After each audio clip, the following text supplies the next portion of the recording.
하나님의 말씀 사도행전 20장입니다. 사도행전 20장 29절에서 32절까지 29절에서 32절까지 우리 찾으신 줄로 알고 봉독하시겠습니다. 내가 떠난 후에 사나운 이리가 여러분에게 들어와서 그 양떼를 아끼지 아니하며 또한 여러분 중에서도 제자들을 끌어 자기를 따르게 하려고 어그러진 말을 하는 사람들이 일어날 줄을 내가 아노라. 그러므로 여러분이 일깨어 내가 3년이나 밤낮 쉬지 않고 눈물로 각 사람을 훈계하던 것을 기억하라. 지금 내가 여러분을 주와 및 그 은혜의 말씀에 부탁하노니 그 말씀이 여러분을 능히 든든히 세우사 거룩하게 하심을 입은 모든 자 가운데 기업이 있게 하시리라. 아멘. 요즘 성도의 생활 지침에 대해서 시리즈로 좀 말씀을 전하고 있는데, 오늘은 읽은 말씀을 유지해서 두 번째 시간, 하나님의 말씀에 의한 생활, 하나님의 말씀에 의한 생활, 이런 제목으로 오늘 말씀을 전하려고 합니다. 말씀 귀 기울여 들으시고 은혜 받으시고 말씀에 의한 생활을 함으로 말미암아 늘 승리하시기를 주의 이름으로 축복합니다. 강한 비바람이 예보되었다. 농부는 가만히 있지 않습니다. 그래서 벌쩍 일어나 하우스로 가서 하우스를 바람에 날아가지 않게 동여매고 얼른 삽 가지고 가서 빗물에 밭두렁 논두렁 유술되지 아니하게 물꼬를 갖다가 바로 잡습니다. 코로나와 같은 질병이 유행할 것을 안다면 학교 가는 자녀 그냥 보내지 않을 것입니다. 붙들어 놓고 얘야 마스크는 꼭 써야 되느니라. 사람과 가급적이면 접촉을 피하고 손발은 꼭 씻고 음식을 먹거라. 신신당부합니다. 자, 그런데 바울 사도는 자신이 에베소 교회를 떠난 후에 두 종류의 거짓 선지자들이 성도들을 미혹할 것을 알게 되었습니다. 하나는 외부에서 들어올 거짓 선지자들입니다. 이 외부에서 그럴듯한 이 거짓 선지자들이 들어와 가지고 아주 사나운 이리처럼 성도들의 생명을 노략질할 것을 알았던 것입니다. 또 하나는 내부에서 일어날 어떤 사람들입니다. 이들은 자기를 따르게 하려고 복음을 곡해해 가지고 아주 그럴듯하게 그럴싸하게 이렇게 전하여 미혹할 것을 알았던 것입니다. 사도 바울에게 있어서 에베소 성도들이 누굽니까? 3년이나 밤낮 쉬지 아니하고 눈물로 가르쳤던 그런 영적인 자녀들이었습니다. 이런 영적인 자녀들이 거짓 선지자들과 복음을 곡해하는 자들에게 노출될 것을 생각하니 마음이 편하지를 않는 겁니다. 어떻게 해야 저들이 바르게 신앙생활할까? 저 세상으로 또 내려가지 아니하고 거짓 선지자들에게 미혹되지 아니하고 신앙이 견고하여 세워질까? 이것을 고민했던 것입니다. 이때 바울 사도가 권면했던 아주 탁월한 처방이 있으니 그 처방이 무엇이냐? 바로 32절 말씀입니다. 자, 우리 32절 말씀 우리 중심 구절로 알고 다 같이 한번 합독하겠습니다. 지금 내가 여러분을 주와 및 그 은혜의 말씀에 부탁하노니 그 말씀이 여러분을 능히 든든히 세우사 거룩하게 하심을 입은 모든 자 가운데 기업이 있게 하시리라. 자, 여러분을 에베소 교회 성도들을 뭐에 부탁을 한다고 그랬습니까? 주와 그 은혜의 말씀에 부탁한다. 여기 부탁한다 이 말은 위탁한다, 맡긴다 이 말이에요. 그러니까 말씀에 위탁한다. 내가 너를 말씀에 맡긴다는 겁니다. 자, 그러면 사도 바울은 왜 이 엄중한 시기에 사랑하는 성도들을 그 은혜의 말씀에 맡기느냐? 그 말씀이 성도들을 든든히 세울 거라는 거예요. 그 말씀이 거룩하심을 입은 모든 자들 가운데 기업이 있도록 이 성도들을 인도하고 이끌어 가실 거라고 하는 것입니다. 우리는 자칫 생각하기를 세상에 유능한 교사들을 붙여주고 아니면은 앞서가는 정보들을 미리 내가 좀 알고 과학 문명의 혜택을 받으면은 그것이 우리를 든든히 세우고 그것이 우리를 행복하게 하고 그것이 우리를 기업으로 세울 줄로 생각한다 이 말이에요. 그러나 그게 아니더라는 것입니다. 은혜의 말씀만이 우리를 든든히 세우고 견고히 세우고 흔들리지 않도록 인도해서 금세와 내세에 기업이 있게 하더라 이 말입니다. 여러분, 이러한 말씀의 능력을 여러분들은 믿으십니까? 미국인들이 가장 존경하는 대통령을 꼽으라. 예, 미국의 16대 대통령 아브라함 링컨입니다. 근데 여러분, 이 아브라함 링컨 쭉 성장 과정을 보면은 참 그렇게 힘들었을 수가 없어요. 아버지는 신발 수선공이었습니다. 너무너무 가난해가지고 초등학교를 중퇴했습니다. 뭐 고등학교, 대학교 중퇴했다 그러면 이해가 되는데 초등학교도 중퇴를 했습니다. 그가 거친 직업은 농부, 뱃사공, 장사꾼, 군인, 우체국 직원 등 10가지가 넘어요. 첫 번째 약혼자는 그만 죽었습니다. 나중에 결혼해서 태어난 자식들도 연이어서 둘이나 죽었습니다. 여러분, 한 사람만 사별해도 가슴이 아플 터인데 이렇게 3명이나 사별해 보냈을 때에 링컨의 마음이 얼마나 아프고 무너졌겠습니까? 그런데 이런 링컨의 생활 중심에 있었던 것이 뭐냐? 바로 말씀과 기도였습니다. 어머니가 유일한 유산으로 남겨주신 성경을 매일매일 읽고 묵상하고 그리고 어려운 일이 있을 때마다 무릎 꿇고 통속으로 기도했던 것입니다. 다름 아닌 이 말씀이 그 가난한 시골 소년을 가장 존경받는 대통령으로 만들었다는 것입니다. 자, 그래서 오늘 본문을 앞에 두고 던지는 우리의 질문은 이것입니다. 말씀에 의해 세워지는 삶을 살기 위해서 우리가 알아야 될 것이 무엇이냐라고 하는 것입니다. 앞으로 우리가 살아가는 세상 만만하지 않습니다. 깜깜합니다. 흔들립니다. 미혹하는 것이 많습니다. 그 세상을 살아가는 동안에도 우리가 이 말씀의 은혜를 받으시고 그래서 든든히 세워지는 그러한 삶을 살아갈 수 있는 저와 여러분들이 되시기를 주의 이름으로 축복합니다. 자, 말씀에 의해 세워지는 삶을 살려면은 첫 번째로 말씀은 신앙과 생활의 기준임을 알아야 된다는 거예요. 여러분, 건물을 갖다가 튼튼히 세우려면은요, 설계도를 기준으로 건물을 지어야 됩니다. 설계도를 따라서 기초공사하고 설계도를 따라 기둥 세우고 벽도 세우고 지붕도 입혀야 이 건물이 튼튼합니다. 여러분, 물건을 만들 때도 마찬가지입니다. 이 표준 규격에 맞게 만들어야 쓸모있고 잘 팔려나갑니다. 내 맘대로 편리한 대로 내 생각대로 그렇게 만들어서는 안 된단 말이에요. 지난 주일 우리 하영철 집사님 사업장을 방문해서 이제 이전 예배를 드렸습니다. 예배를 드리고 나서 공장을 둘러보니까 와, 공장의 규모가 얼마나 큰지 우리가 생각했던 것보다 막 굉장히 큰 기계들이 여기저기 빼곡하게 있어요. 근데 눈여겨보니까 이 동파이프를 갖다가 쑥 쌓아놨어요. 근데 그 동파이프를 갖다가 기계에다가 넣어서 원하는 물건, 다양한 물건을 참 오밀조밀 참 이쁘기도 하더라고요. 그런 물건들을 많이 만들어내고 있더란 말이죠. 자, 그런데 그 물건을 만들 때 내 편의를 따라 내 생각대로 마음대로 만들면 됩니까? 그러니까 아무런 쓸모가 없어요. 이건 팔려나가지도 않습니다. KES 규격에 맞게 맞아야 이렇게 만들어야 국제 표준 규격에 맞게 그렇게 기준을 따라 만들어야 쓸모있고 팔려나가고 유용하다고 하는 것입니다. 마찬가지로 우리의 신앙과 삶의 표준 규격이 있단 말이에요. 우리의 삶의 기준이 있다는 겁니다. 여러분, 그 기준이 뭡니까? 어떤 사람은 아이고 뭐 내 맘대로 살고 내 편리대로 살면 되지, 무슨 삶의 기준이 필요해, 아이 다치 마라, 그냥 나 내 맘대로 살다가 이렇게 그냥 죽을란다고. 아마 이런 사람도 있을 것입니다.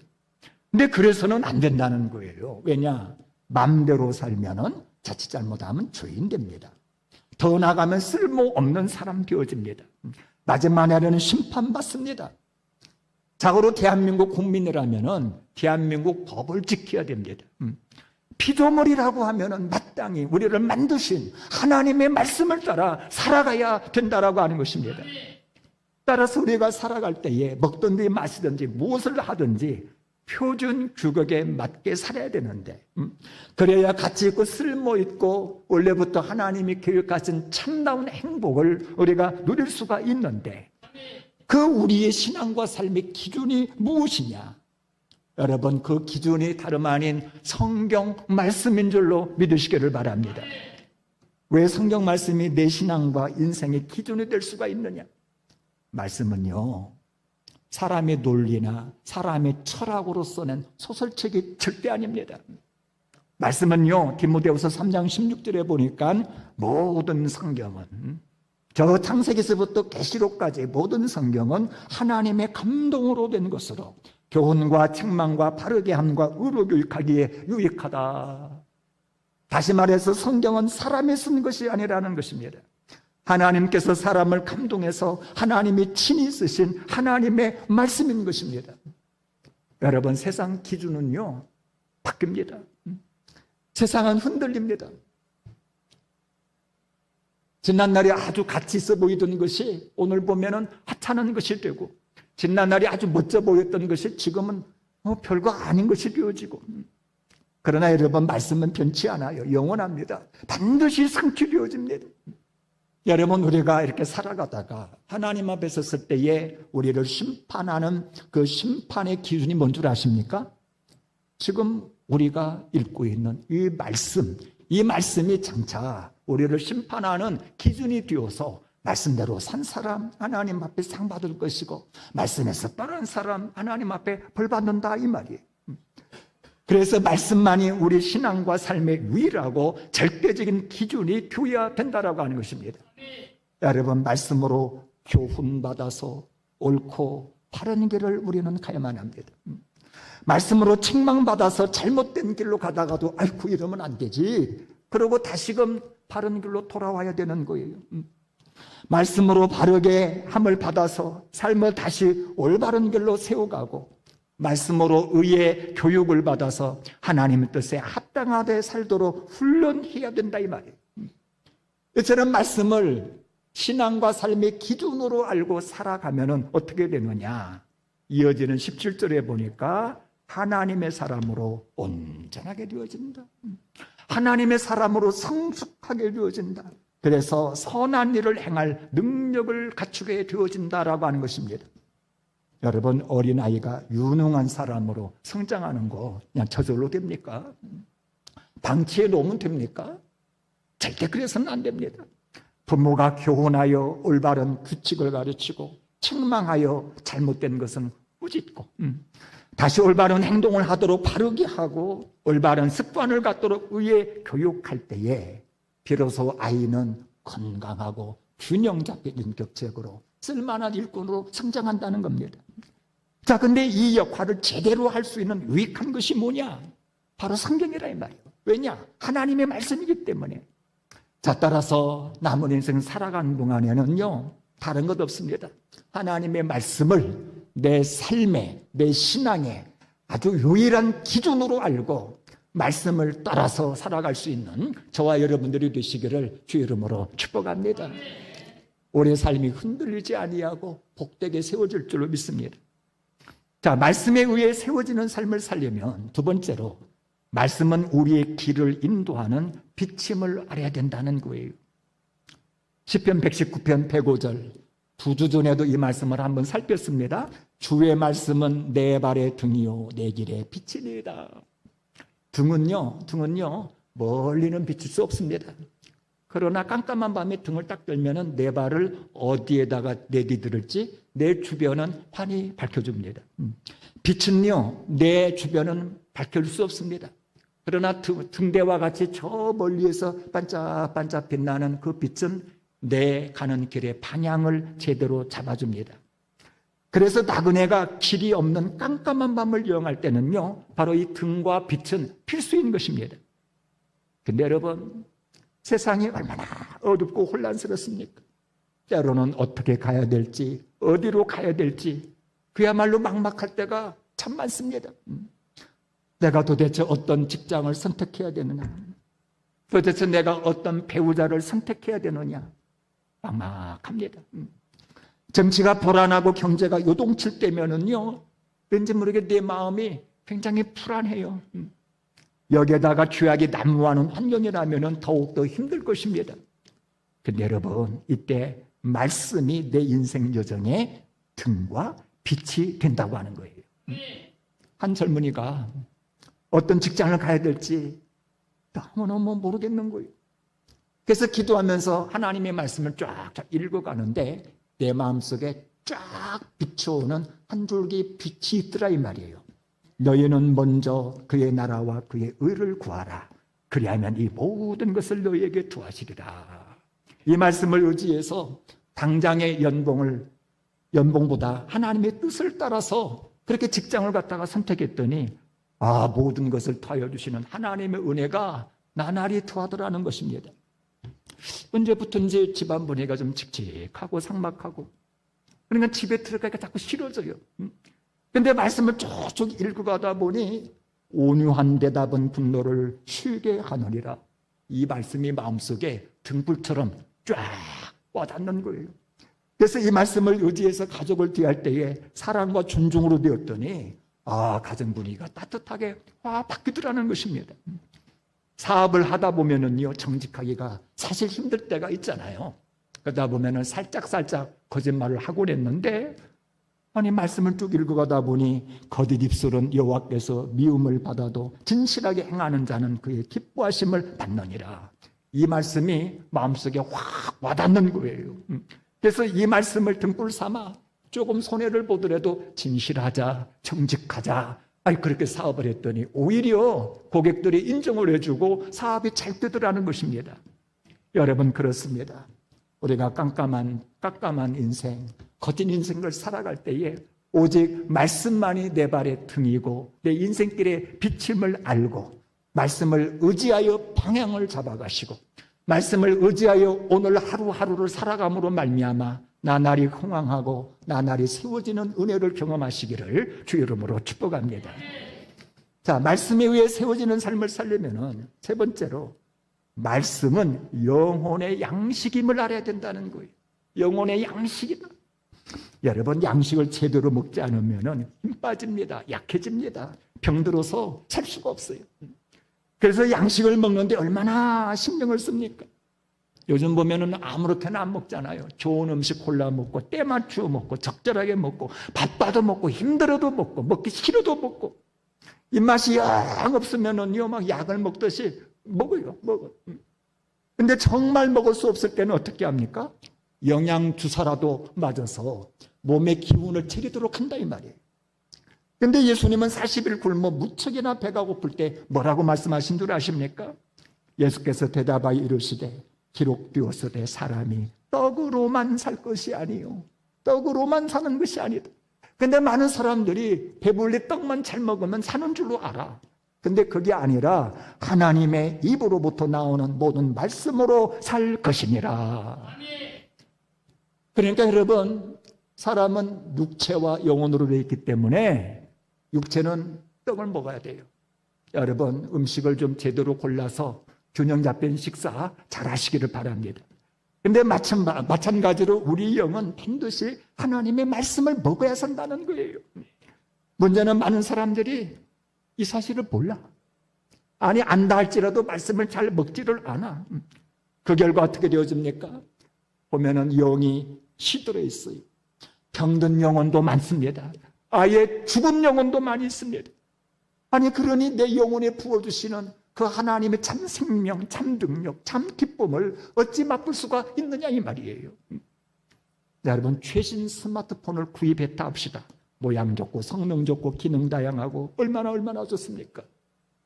그런데 이 스마트폰 방전되어져 버리면, 재충전하지 않으면은 결국 꺼져버립니다. 아무런 쓸모가 없습니다. 여러분, 사람도 마찬가지입니다. 잘 먹어 육체가 강건하다 할지라도 말씀을 먹지 않아 영이 시들고 영이 병들고 영이 죽어 있다면 결국은 육체적인 삶을 살 뿐이에요. 영적인 삶을 모릅니다.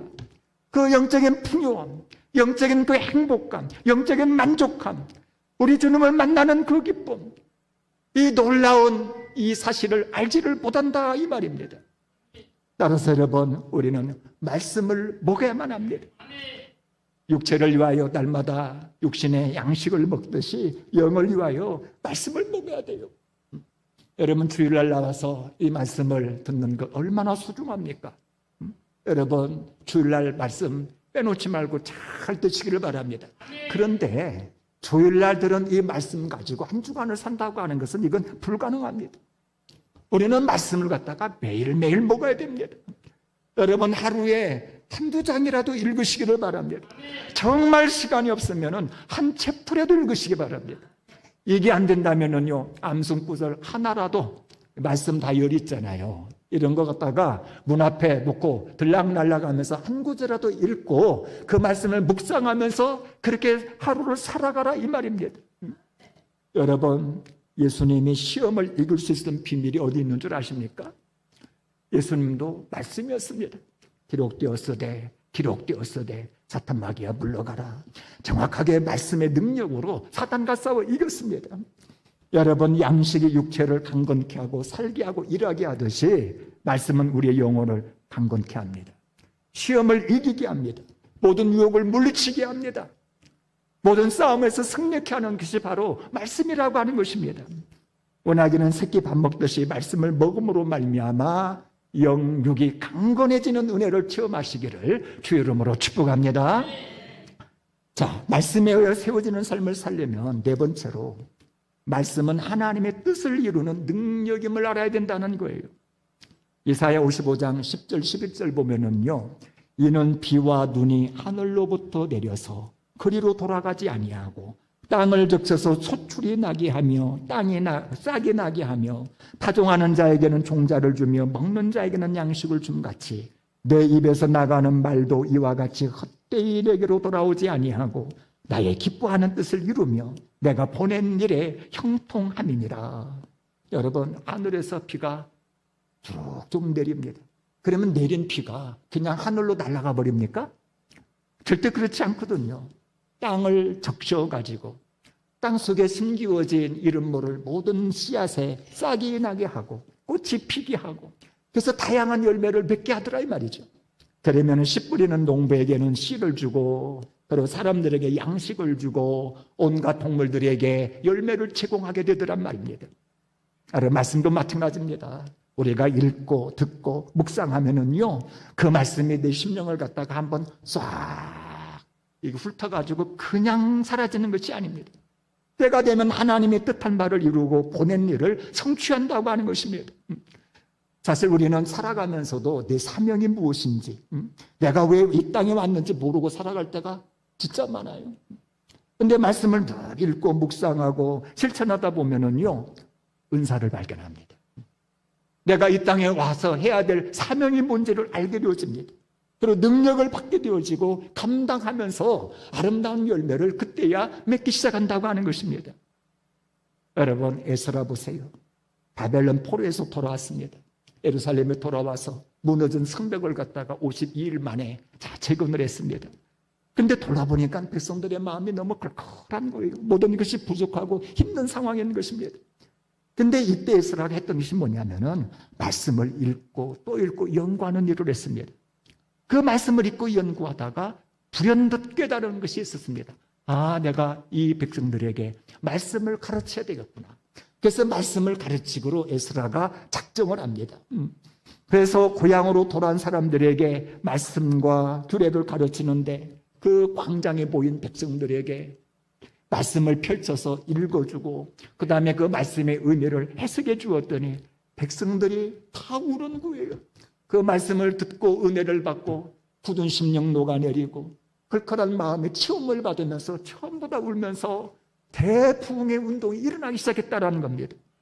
만약에 에스라가 말씀을 읽지 않았다면, 즉 행하지 않았다면 이런 일 일어날 수가 없었을 것입니다. 말씀을 읽고 묵상하고 지키던 중에 백성들을 가르칠 사명을 발견할 수 있었고 가르칠 때에 백성들을 향한 하나님의 그 놀라운 뜻을 이룰 수가 있었다는 것입니다. 여러분, 나와 가정, 교회를 향한 하나님의 뜻을 이루시기를 원하십니까? 그렇다면요, 말씀을 읽으시기 바랍니다. 읽은 말씀을 묵상하시기를 바랍니다. 지켜나가시기를 바랍니다. 때가 되면은요, 주님께서 내 속에 숨겨진 은사가 드러나고 사명을 발견하게 되어지고 마침내 열매 맺는 삶을 우리가 살아갈 수가 있는 것입니다. 자, 말씀에 의해 세워지는 삶을 살려면은 다섯 번째로 말씀은요, 지켜 행할 때에 역사하는 힘이 있다는 거예요. 모세가 죽었습니다. 10가지 재앙, 하늘에서 만나와 메추라가 내리게 하고 저 홍해 바다를 갈랐던 그 모세가 죽었어요. 다툼 속에 들어가서 바르게 재판하여 백성들의 질서를 바로 잡아주고 필요할 때마다 하나님께 말씀을 받아서 전해주던 이 말씀이 모세가 죽었으니 여호수아가 얼마나 당황하고 얼마나 두려웠겠습니까? 근데 바로 이때 여호수아가 두려워야 떨 이때에 하나님이 하신 말씀이 뭔 줄 아십니까? 여호수아서 1장 8절을 보니까 이 율법책을, 다시 말해서 하나님의 말씀을 내 입에서 떠나지 말게 하거라. 늘 말씀을 읽고 고백하거라. 그리고 주야로 그것을 묵상하여 말씀을 생각하고 마음에 새기며 그 안에 기록된 대로 다 지켜 행하라. 다 지켜 행하거라. 더하지도 말고 빼지도 말고 변형시키지도 말고 있는 그대로 지켜 행하거라. 그리하면은 지켜 행하기만 하면 내 길이 평탄하게 될 것이다. 내가 형통하리라. 여러분, 염려한다고 됩니까? 걱정한다고 일이 해결됩니까? 여러분, 기록된 그 말씀을 다 지켜 행할 때에 하나님께서 평탄하게 하시고 형통하게 하시는 줄로 믿으시기를 바랍니다. 여호수아 보세요. 가나안 땅을 향하여 올라가 정복한다고 하는 것이 너무너무 힘든 일이었습니다. 그러나 여호수아가 했던 딱 하나, 오직 말씀을 다 지켜 행하는 일을 한 것입니다. 아니, 넘실거리는 요단강을 건너래요. 여호수아가 순종합니다. 언약궤를 맨 제사장들이 넘실거리는 요단강에 발을 하나 딱 들여놓자 요단강이 쫙 갈라지는 거예요. 저런 성벽 여리고성을 돌래요. 여호수아가 순종합니다. 이스라엘 백성을 모두가 다 한 바퀴 두 바퀴 끝까지 다 순종했을 때에 여리고성이 와장창 무너져 내렸습니다. 그야말로 하나님의 말씀을 다 지켜 행했더니 환난과 고난이 이해가 되어지는 것입니다. 길이 열리더라는 것입니다. 모든 전쟁에서 이기게 되더라는 겁니다. 그래서 마침내 젖과 꿀이 흐르는 가나안 땅을 기업으로 받을 수가 있었다고 하는 사실입니다. 여러분, 우리의 삶을 한번 돌아보시기를 바랍니다. 정직하게 돌아보시기 바랍니다. 여러분, 말씀을 얼마나 지켜 행하십니까? 진짜 다 지켜 행하십니까? 아니면은 내게 은혜가 되어지고 나에게 유익이 된다고 생각하는 그런 말씀만 골라골라 지키지는 않습니까? 아니면 아예 말씀을 읽지도 않고 묵상도 하지 않고 말씀과 동떨어진 삶을 살고 있지는 않습니까? 만약에 그렇게 말씀에서 떠난 삶을 살고 있다면요, 우리의 인생 여정은 모래 위에 세운 집과 같습니다. 성공한 듯 보이나 실패입니다. 하나님 나라에 갔을 때는 아무것도 아닐 것입니다. 그러나 우리가 하나님의 말씀을 잘 듣고 묵상하고 그 가운데 기록된 대로 다 지켜 행한다면 우리의 인생 여정 하나하나는 반석 위에 세워진 집이 될 것이며 저 하나님 나라에 기록되어지며 살아가는 동안에 형통한 인생길이 될 것입니다. 따라서 우리가 이 땅 살면서 진짜 염려하고 진짜 두려워해야 될 것이 무엇이냐? 험한 길, 거친 세상, 깜깜한 앞날이 아닌 것입니다. 내가 깜깜한 길을 갈 때에, 험한 세상을 살아갈 때에, 요단강이 앞을 가로막고 있을 때에, 여리고 성벽이 있을 때에 얼마나 신실하신 하나님의 말씀을 지켜 행할 수 있느냐? 여기에 있다는 것입니다. 여러분, 우리가 어떤 환경 속에서든지 하나님의 말씀을 지켜 순종하기만 한다면 우리의 삶의 든든히 세워질 것이며 마침내 가나안 땅에 이르를 것이며 아름다운 기업을 선물로 받으실 줄로 믿으시기를 바랍니다. 따라서 두려운 날, 깜깜한 날 말씀을 읽으시기 바랍니다. 속으로 읽지 마시고 큰 소리로 읽으시기를 바랍니다. 읽다가 어느 말씀이 내 속에 확 스쳐 지나가고 은혜가 된다면 그 말씀을 묵상하시기를 바랍니다. 그리고 그 말씀을 입으로 선포하시기를 바랍니다. 이 말씀이 내게 이루어진 줄로 믿습니다. 이 말씀대로 길이 열릴 줄로 믿습니다. 그리고 강하고 담대하게 주신 말씀을 지켜 해나갈 때에 요단강 갈라지고 여리성동 무너지고 예비하신 가나안 땅에 모두가 다 넉넉하게 이룰 줄로 믿습니다. 우리 다 같이 기도하겠습니다. 오늘 성경이 무엇인지 우리가 살폈습니다. 예, 성경은요 하나님의 말씀입니다. 그래서 성경 말씀은 신앙과 생활의 기준이 되어지고 우리의 길을 인도하는 빛이 되어지고 영혼의 양식이 되어지고 하나님의 뜻을 이루는 능력이며 직접 행할 때 역사하는 힘이 있는 것입니다. 이제 기도하겠습니다. 오 하나님 아버지, 내가 육신의 양식은 늘 먹었지만 영의 양식 먹는 데에 참으로 게을렀습니다. 이제 말씀을 늘 읽게 하여 주옵소서. 하루에 한두 장이라도 읽고 묵상하고 그 가운데 기록된 대로 다 지켜 행하는 자가 될 수 있도록 내게 은혜를 허락하여 주옵소서. 우리 같이 한번 기도하시겠습니다. 주여